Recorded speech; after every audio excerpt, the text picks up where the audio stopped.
what I want all of us to do in the Jamboard, just grab a sticky, and there's an image on the Jamboard.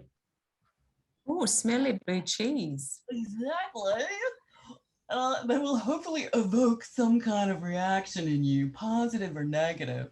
And just grab one of those stickies. If you've never used a Jamboard, on the left, there are like these little icons, and one of them is a sticky note, and it allows you to really easily share your thinkings. Or you could use the pen, or whatever. But thinking about what does that blue cheese image evoke in you in terms of memories, thoughts, sensory perception, stories, anything that comes to mind when you think of the blue cheese.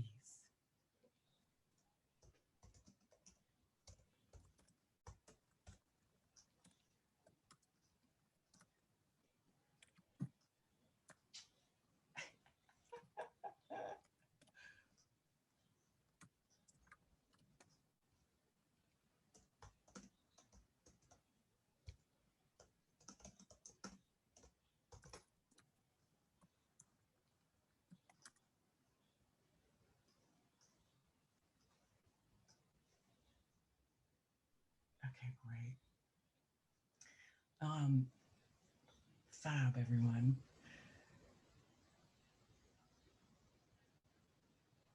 Friday night with a glass of red. Bruni Island. Why Bruni Island? Is that, they obviously make blue cheese, do they? Make amazing cheese on Bruny Island, and they have a really lovely, smelly, gooey blue one that I love. Honey quince paste, yep. Sore tummy. Is someone dairy intolerant? And then literally, it's quite common. Yeah, right. I love it, but it does make me feel very sick. I'll still eat it though. Odd coincidence. Last time I ate blue cheese was with my friend I just mentioned the opening chat. Oh, there you go. Blue cheese is in the air, people. Strong, full on. Yeah. Okay. Fabulous. Oh no, I didn't mean to do that. I'm going to bring us back to the slides so I can remember what I'm doing. Okay. So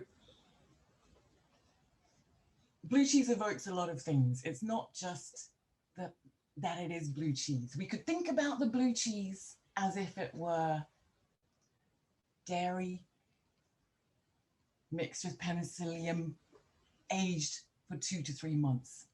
That's one way we can explore and understand blue cheese.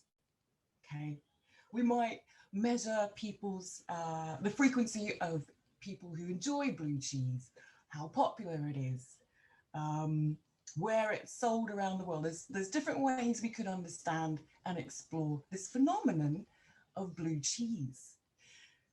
But what phenomenology allows us to do is tap into those embodied, associative, memory-related, totally subjective reactions to the phenomenon of blue cheese.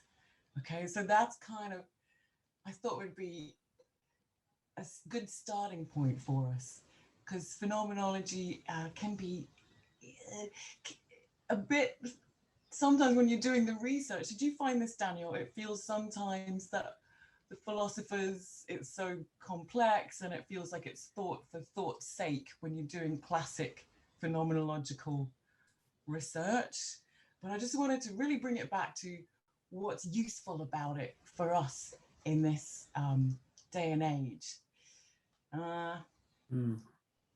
Is that kind of, yeah. Did you want to say something, Daniel, please? Well, I guess in my case, what I was doing was using the phenomenological side of my research to do a comparison to what the document said. So the curriculum document said, this is what the courses do, but my participants said, this is what they experience in the courses. And we were sort of looking at the relationship between the phenomenological data and the literature, the document data. Yeah, the embodied experience of the curriculum for those Yeah. individuals. Yeah. So bear with me. I'm going to share the next slide with you, just to show you some examples of some really famous phenomenological questions. What is the secret place like in the world of the child? What is the first smile of the newborn like? What is it like to be bored? What is it like to experience empathy? What is it like to experience a heart transplant? So quite a interesting breadth of human experiences to be explored there. Some kind of more pragmatic than others, but you can see that it's essentially wanting to tap into what are often quite ineffable experiences. That's the work of a classic phenomenological researcher. Yeah, let's share the next slide with you. There's a couple, just some key theory principles that I thought would be worth touching on. One is that in phenomenology, nothing should be broken into its constituent parts and analyzed separately. Everything has to be considered in the whole. So there's a holistic principle forbidding reduction of a given entity to the sum of its component parts. And it's very much, so that's why the human figure there, that it's like contained within the holistic human experience. And the image of touch, taste, hear, smell, when we think about our blue cheese phenomenon, you know, we can very easily recall what it smells like, what it tastes like. Maybe there are stories around it, like it has certain socio kind of economic, blue cheese, a bit fancy, put out at a party. So it has all those associations with them. They would be relevant in a phenomenological study. Yeah, anyone's physical aversion or negative memories or Abby's tummy ache, you know, this is all really crucial, interesting data to a phenomenologist. And it's very much in the body. Because when you don't, I mean, sometimes it's appropriate and sometimes it's not to be kind of extracting and mining that data, but there's so much pungency of the sensory impact, you know, like there's a real poetry about phenomenological data, to me anyway, because it's about how we perceive physically, emotionally, mentally, how we interact with, whether it's the cheese or a hospital or a school. It's just so rich. Yeah, okay. Moving on to the next slide. On the wrong screen. Bear with me. So one thing that I thought was quite an interesting way of framing phenomenology is that it sits for Husserl. So Husserl, this gentleman on the right, was really considered the godfather of phenomenological thought and research. He looks so much like Freud. They all looked like that, didn't they, in the late 1800s in Germany, apparently. And yeah, I thought it was interesting. One author placed him at the crossroads of kind of idealism and rationalism. And so phenomenology being this sort of fusion between logical, theoretical deduction and then observed reality, observed empirical reality, that you kind of fuse them together and you're drawing on both of them. And there are these two, that quote, experience by itself is not science, is very, very famous quote of Husserl's. And it kind of acknowledges that experience is a key part of it, but it's not just the experience on its own, it's the experience with the framework. They were very concerned. So it came about at that time of, you know, Freud and psychology and the inner mind and perception was this whole new realm of fascinating endeavor. And phenomenology was a way of trying to kind of scientificify the way that we perceive and interact with the world around us. And there are two key words underneath Husserl. You see essence and intentionality. So essence being this idea that through really, at least in classic Husserlian phenomenological research, through really applied, not procedural, but he had a method, this very kind of almost sciencey method of going through a certain series of steps. You could really boil down to the essence of the blue cheese, okay?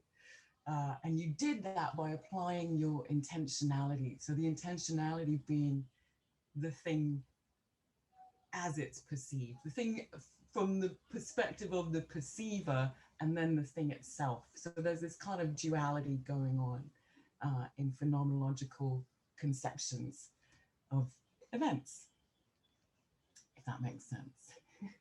Any questions, anyone? Okay, great, let's move on. Another really famous quote of his is back to the things themselves. And what was meant by that is, remember I was saying he has like this sort of strict scientific method of understanding things and their essence. And part of it involved bracketing, or the word next to it, epoche. It looks like it should be epoche, but apparently it's not, it's epoche, which is this process of you as the observer trying to completely bracket off all your preconceived notions, all your biases and prejudices, and just almost like an alien on planet Earth, come here, see the blue cheese, okay, with no kind of memories, never having tasted it, nothing like that. And then the second step is this description, like very detailed, categorizing, descriptive analysis of the object itself. And this is supposed to help us come to the essence of the phenomenon. Yeah, so phenomenological classical research rejects this notion that there is, in fact, an outside world and our own subjective interpretation. Instead, they're all kind of this one holistic realm that's constantly interacting with itself.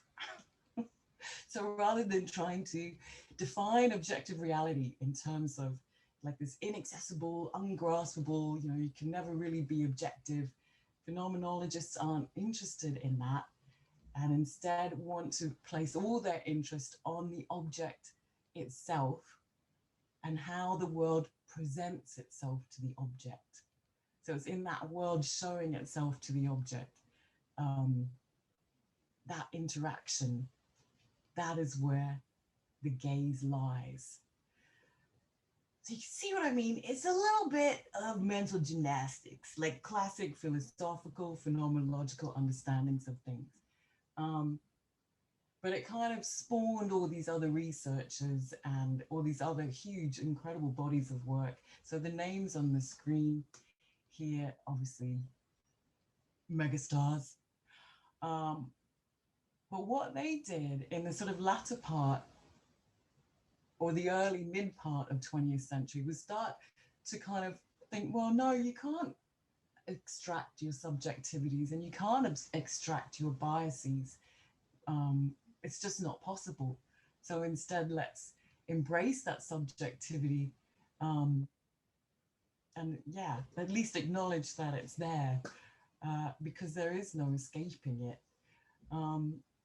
And these aren't the only like philosophers influenced by phenomenological theory. There's de Beauvoir and Sartre, and I mean, it was just a massive, I guess, like that post-positivist explosion that happened. Oh, there's something in the chat. Should I read that?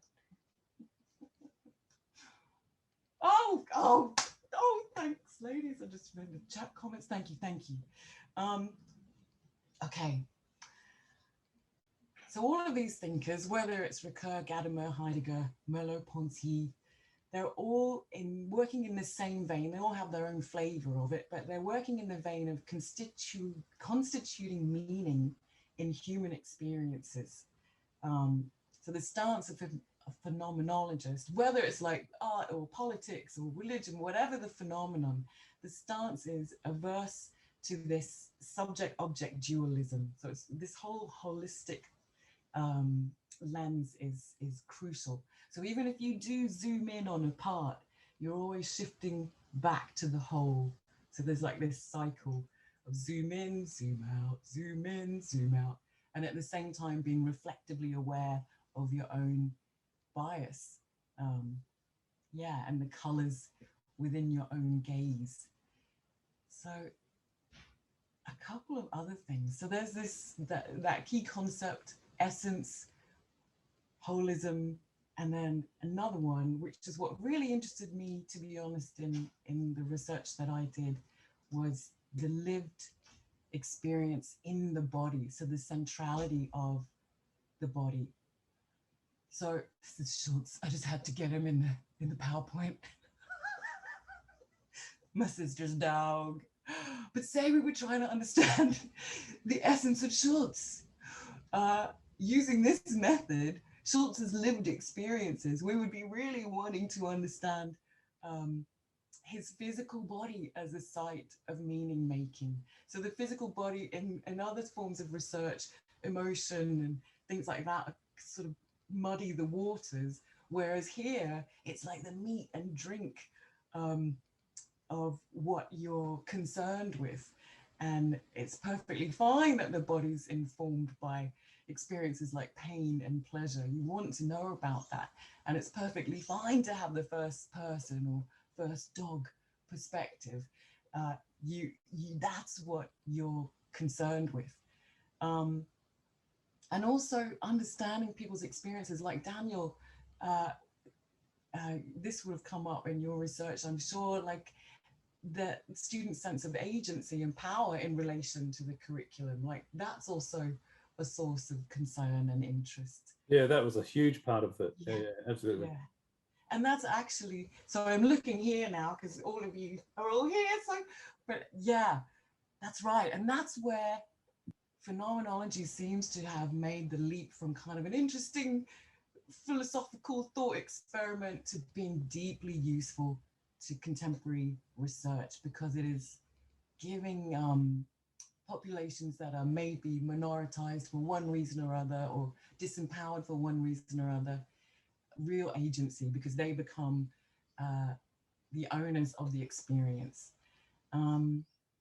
Yeah, so where it's most seems to pop up most in my kind of very surface exploration was nursing and education, because they are two hugely embodied experiences, especially nursing and health and medicine. There's a lot of phenomenological research.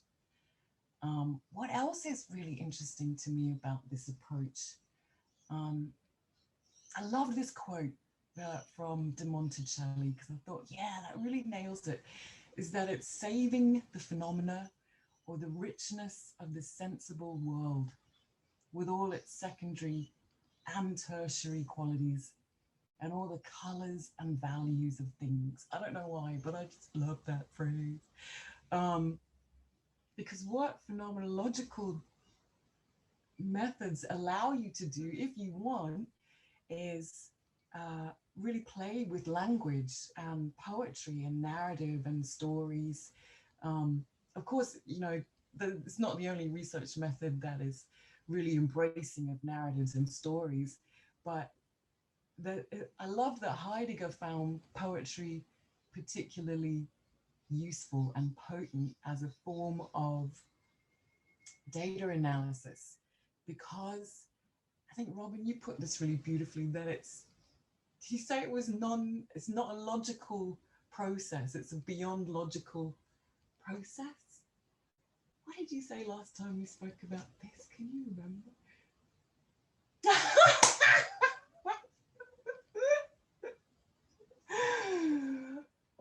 Anyway. I can't remember exactly what I said, but it is beyond the logical, you know, and that's I think why some people have so much trouble understanding it. It's not necessarily well, it's definitely not linear. It you know, it is very much holistic and trying to encompass that, and we're much more used to breaking things down into their parts. Yeah, we So are. it's a challenge, I guess, to think about it in this way, but it is, I think, you know, a very important way of looking at the world and looking at these liminal areas. Yeah, lovely. Oh yeah, liminal areas. That's exactly what they are, because they're sort of beyond your they're in the periphery or something. There's something about them that's just, yeah, great and slippery and fascinating. Something else I thought was worth sharing. So this is obviously not a real painting by, I just forgot his name. Someone save me. Pointe-Mo, you know, the guy. And above it, I have this phrase, "Would the real phenomenology please stand up?" So I was reading this article, the name in the bottom of the slide, Max van Manen. So he's a real, a very well-regarded authority and phenomenological writer. He's a beautiful writer, actually. I love what he produces. But in this article, he nailed something that I kind of was sensing in my own explorations. For him, there's a very firm distinction between what true phenomenological research is, which is that it has to have this element of bracketing and reduction. And in his experience, there's a wealth of so-called phenomenological research out there that employs, you know, some of these concepts, essence and intentionality and holism and embodiment and lived experience. But in his regard, they're not really phenomenological studies, which would absolutely be true if you were to look at my research. But it begs this question of what's most useful to society, and maybe getting to the essence of Schultz and the blue cheese isn't where the gold really lies. Because I'll show you an example of how abstract it can get. And Heidegger is really famously difficult to penetrate his writing. You know, I couldn't do it. But this is his definition of phenomenology. To let that which shows itself be seen from itself in the very way in which it shows itself from itself. Which is not that useful. But it's fascinating, you know, to kind of go on these imaginative mental explorations, but that's not really where, yeah, the treasure of phenomenological study is. And I think it's in what Daniel and I were saying. It's because it helps us understand what bodies are experiencing, and that's useful because humans live in bodies. And it's asking people to interpret their own experiences, which is useful because we all act on and in the world based on our interpretations of it. Yeah, so it's cool. That's what I want to say. So yeah, if we want to kind of improve or manipulate or understand the way people are behaving in the world, we have to understand how they're experiencing it. And however you get the data, whether it's interviews or videos or observations, to me, it doesn't really matter, because what you want to, now when I think about it, reading Van Manen's article just yesterday, I was like, oh, yeah, what do I think about this? And I think I don't care actually, because it's had such fabulous, whether it's phenomenological or just qualitative, as Van Manen would say, who cares? The point is those stories and voices and experiences are getting out there and being understood in a way that they never used to be. And that's it, everyone.